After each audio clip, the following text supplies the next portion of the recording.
Hello and welcome to Gatecrashers. In human design, gate 2 is the gate of higher knowing. It's the gate of direction and surrender to one's own geometry. In this Gatecrashers episode, we explore this energy through the character of Russell. The series brings human design as gates to life through story and pattern and lived experience and expression.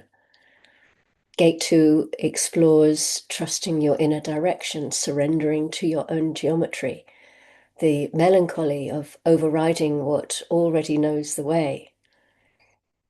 If you're studying human design or exploring your own chart, this will help you recognize the energy in real life. So let's meet Russell. Russell crossed the road, not because the light had changed, not because someone had suggested it or because there was anything obviously worth crossing towards. He crossed the road because that's how his body moved him. In the half second before it was conscious of deciding anything, it had already moved him in this direction, and so he went. His wife, Donna, noticed approximately 4 seconds later when she reached the place where Russell had been and found only pavement. She looked left, she looked right. She located him on the other side, moving at his usual pace without a backward glance in the direction of something she couldn't immediately identify. She crossed after him. This was not the first time. "Where are we going?" she asked, drawing level. "We're walking," said Russell. "We were already walking over there." Russell considered this with the patience of a man engaging with a question that doesn't quite make sense to him. They had been walking there, now they were walking here. They were not, from where Russell was standing, in conflict. "There's a park," he said eventually. And there was, as it turned out, a park. Not a remarkable park, a small one, tucked behind a row of houses. The kind that doesn't advertise its stuff, that you only find if something takes you down a road you weren't really planning to take. Russell and Donna sat on a bench. The light was doing something particular through the trees. For the most part, Donna had stopped asking where they were going some years ago. She had observed over time that the question never produced a useful answer, and that the places they ended up were, more often than not, worth arriving at. This had required a certain adjustment on her part. She was tribal by nature, liked the walk to be a thing they were doing together, like the shared direction of two people moving through the world in conscious agreement, maybe even holding hands. Russell was not built for walking by committee or conscious agreement. Russell was built for this. He was built for road crossing, for the park that wasn't on the map, for the direction that arrived whole and certain and required nothing from anyone else to be valid.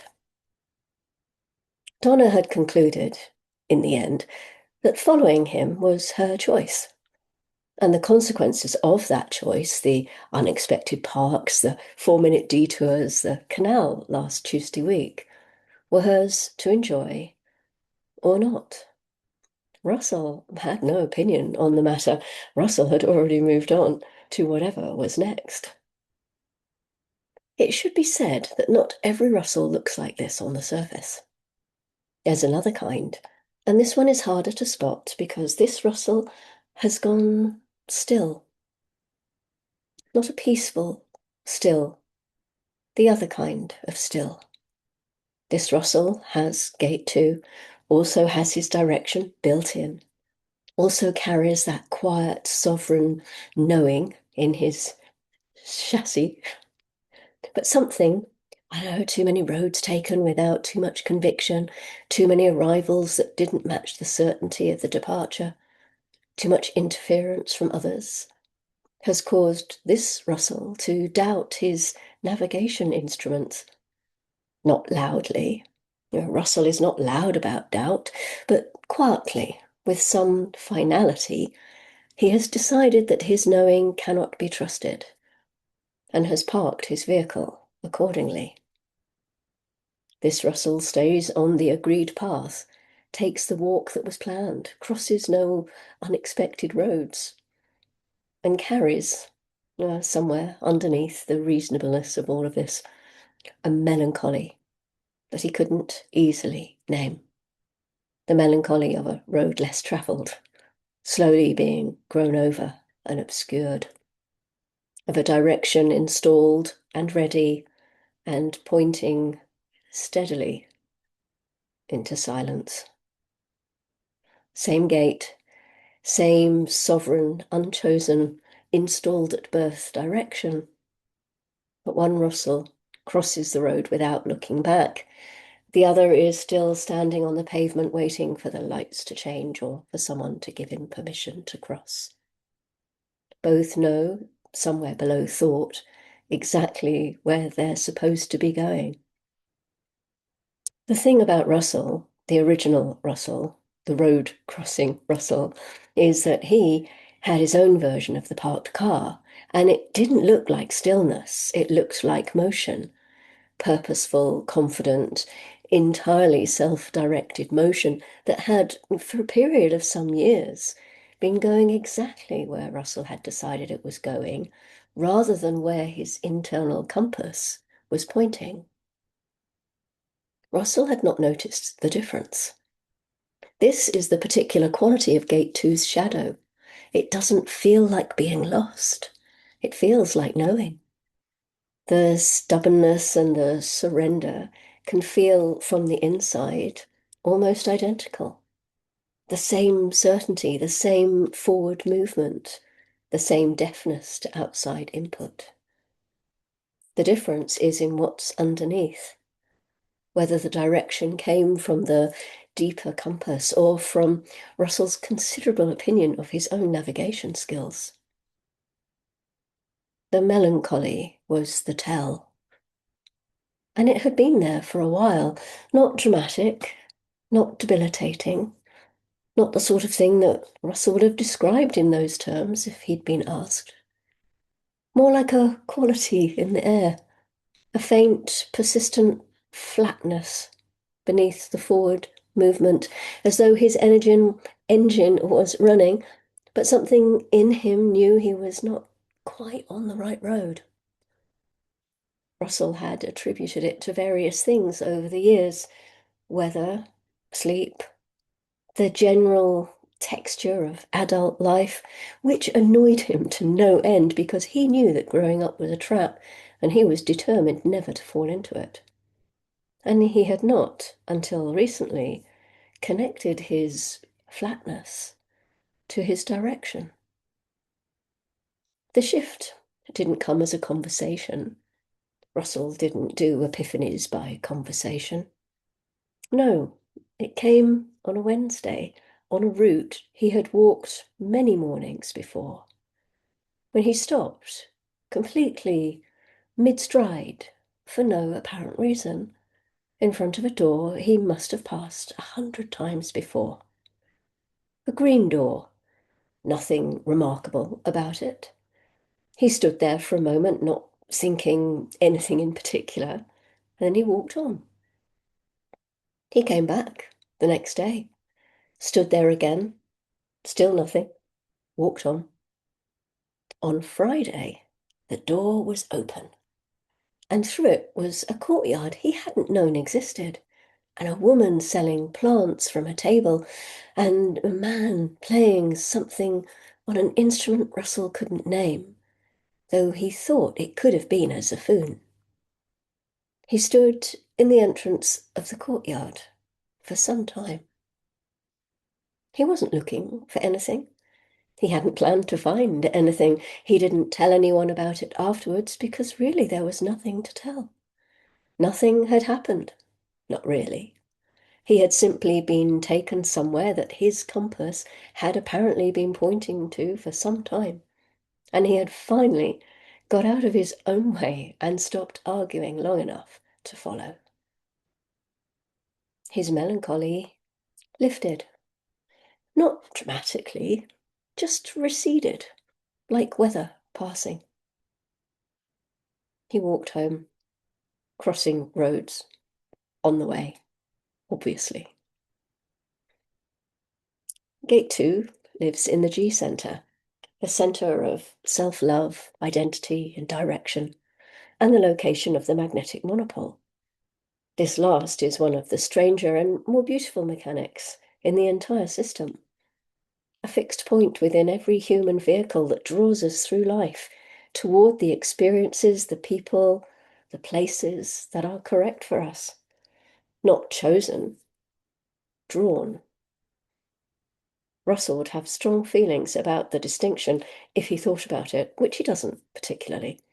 He just crosses the road.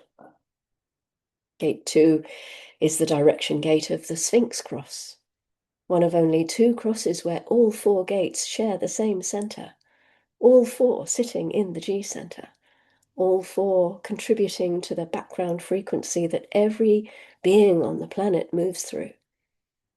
Of these 4 gates, only gate 2 really steers. The other 3 gates are passengers, one watching out the front window, one watching out the back window, and one listening to the radio with no interest in the view at all.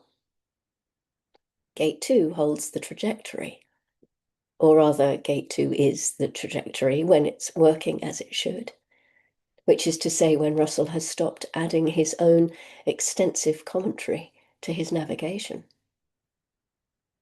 Gate 2 sits in individual circuitry, and this is important. Individual circuitry does not move by consensus. It does not consult. It does not explain. It does not wait for the committee to agree with it. It moves because it moves. And it communicates, if it communicates at all, through demonstration, by crossing the road, by arriving somewhere unexpected and simply being there. And occasionally someone else follows, not because Russell invited them, but because something in the movement was recognizable as authentic and true. Russell is not trying to show anyone anything. If Donna happens to be walking in the same direction as Russell at the same time and finds the park, well, that's Donna's business. If someone follows and arrives somewhere they needed to be, they can take the credit themselves. Russell crossed the road. What happens behind him is not his department.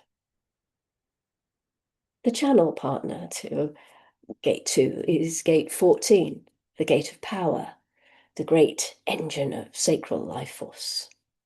Together they form the channel of the beat, the pulsing, rhythmic forward movement of a vehicle that knows where it's going and has enough fuel to get there.